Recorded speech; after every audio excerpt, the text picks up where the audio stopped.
Assalamualaikum warahmatullahi wabarakatuh. Semangat pagi. Jumpa perdana di channel penyuluhan anti korupsi ini bersama saya Henry, pengawas pemerintahan urusan pemerintah daerah Kabupaten Sleman. Selamat pagi dan salam sejahtera untuk kita semua. Semoga senantiasa kita dilindungi Allah Subhanahu wa taala, Tuhan yang Maha Kuasa, dalam masa pandemi Covid ini. Tetap menggunakan masker, jaga jarak, dan sering cuci tangan. Salam hormat saya buat para petinggi, pejabat struktural, para sahabat, aktif, karyawan dan karyawati Inspektorat Kabupaten Sleman. Pagi ini, sambil ngopi, saya membaca berita di media elektronik. Indonesia menjadi negara keempat tertimpang di dunia. Angka kemiskinan tinggi, pelayanan kesehatan buruk,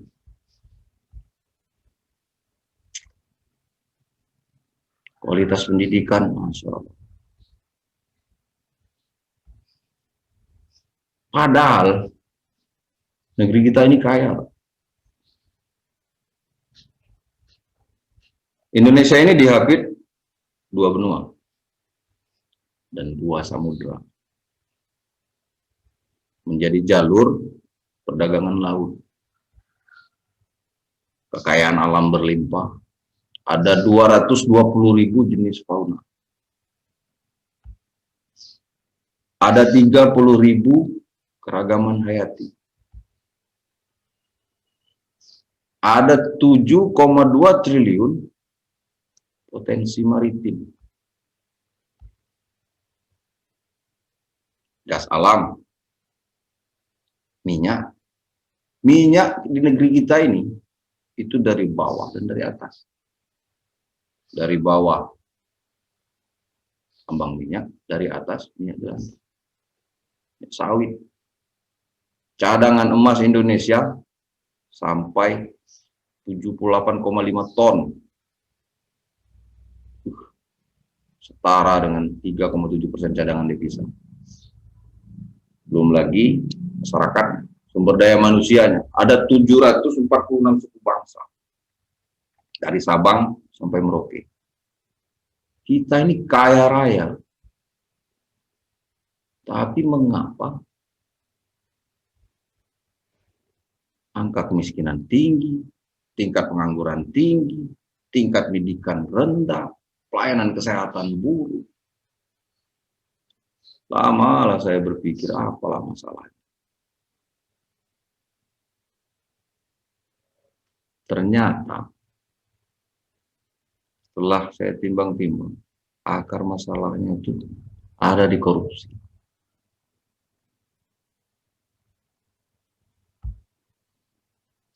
Korupsi sama dengan korupsi. Itu kalau secara harfiah sama dengan busuk.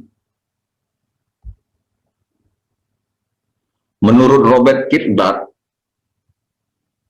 suatu tingkah laku yang menyimpang dari tugas untuk memperoleh keuntungan, status, atau menyangkut diri pribadi, atau perseorangan, keluarga dekat, kelompok sendiri, atau yang lain, itu melanggar aturan pelaksanaan yang menyangkut tingkah laku pribadi.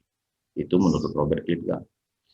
Menurut Undang-Undang Nomor 31 Tahun 1999, Junto Undang-Undang Nomor 20 Tahun 2021, setiap orang yang dengan sengaja melawan hukum untuk melakukan perbuatan dengan tujuan memperkaya diri sendiri atau orang lain, atau suatu korporasi yang mengakibatkan kerugian negara atau perekonomian negara. Ada 30 jenis tindak pidana korupsi. Dikelompokkan menjadi 7. Yang pertama adalah merugikan kerugian negara. Penyalahgunaan wewenang, jabatan, atau tindakan melanggar hukum, kepentingan umum. Ini termasuk korupsi. Suap menyuap, memberikan sejumlah uang untuk memuluskan kebutuhan si penyuap, penggelapan dalam jabatan, menggelapkan dokumen negara untuk kepentingan keuntungan pribadi, pemerasan, memaksa orang lain untuk melakukan sesuatu untuk kepentingan pribadi. Itu adalah tindak pidana korupsi yang keempat. Yang kelima, itu perbuatan curang.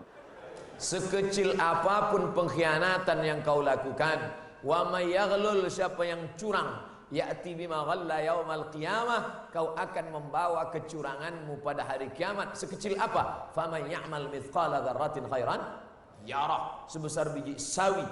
Ingat, sekecil apapun pengkhianatanmu di dunia akan kau pikul di akhirat. Jangan heran nanti di akhirat ada yang mau mikul Kijang Innova plat merah karena kau curang di dunia. Masih keren juga kalau mikul Avanza, mikul Alphard, keren. Ada di akhirat tuh nanti mau mikul bakwan. Yang dulu makan 3 bayar 1. Itu kecurangan. Makanya saya tempat-tempat sekolah dulu saya cari itu sekarang.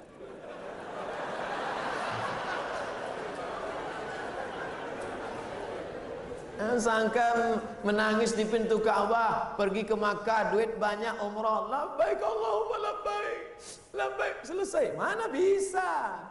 Dosa yang bersifat materi mesti kau bayar, mesti kau balikkan. Banyak yang menung kan? Benturan kepentingan dalam pengadaan, di mana pejabat pengadaan itu adalah keluarga pejabat. Nah, konflik interest ini. Ini peluang terjadinya korupsi. Gratifikasi. Ini yang sering berdekatan dengan masyarakat. Seringkali terdengarkan kita mengurus surat-surat, misalnya pengantar untuk bikin KTP. Begitu sampai di kantor lurah, bilang terima kasih Pak ya, tapi sambil memberikan. Itu akar berarti. Akarnya korupsi. Gratifikasi. Ini seringkali tidak sadar kita lakukan. Seringkali tidak sadar kita lakukan.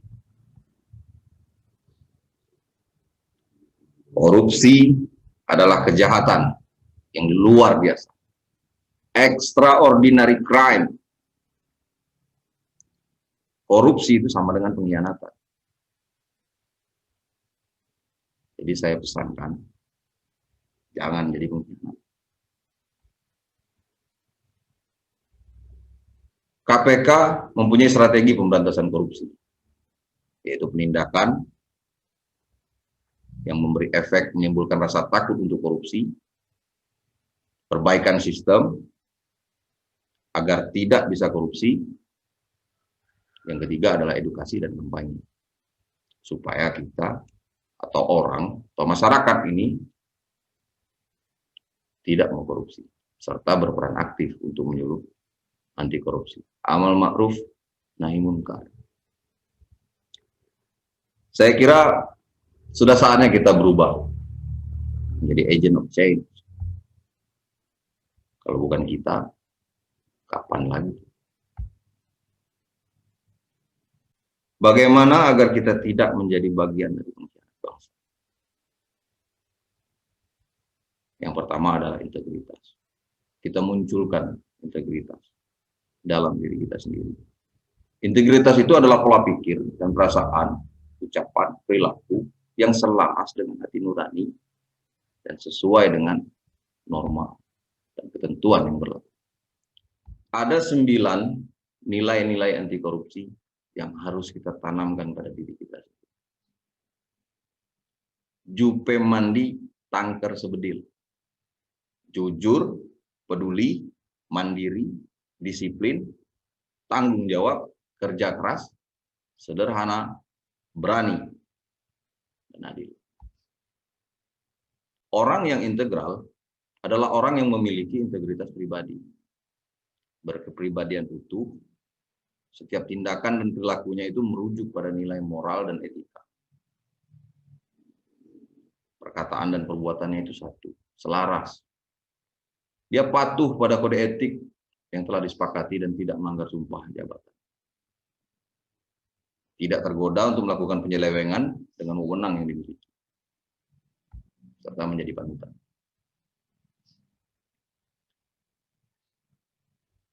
Hiduplah untuk masa yang akan datang. Karena bagaimana kita hidup sekarang adalah masa depan mereka nanti. Mereka adalah anak kita. Bayangkan, mereka adalah anak-anak kita. Keponakan kita, cucu kita, keluarga kita, aset negara, masa depan negara ini. Bayangkan kalau misalnya perilaku kita itu korup. Bayangkan jika perilaku hidup kita sekarang ini korup. Apakah nanti mereka akan bisa tersenyum dengan ceria? Apakah mereka akan bisa menikmati keindahan dunia? Tentu tidak, saudaraku. Demikianlah berita pagi ini sambil ngopi. Semoga ini menjadi bahan renungan kita agar tidak menjadi bagian dari orang yang korup. Karena sudah saatnya sekarang kita berkata tidak untuk korupsi. Akhirul kalam, bila ada sumur di ladang, bolehlah kita menumpang mandi. Saya hanya menyampaikan pandangan. Mohon maaf apabila ada yang sakit hati. Assalamualaikum warahmatullahi wabarakatuh.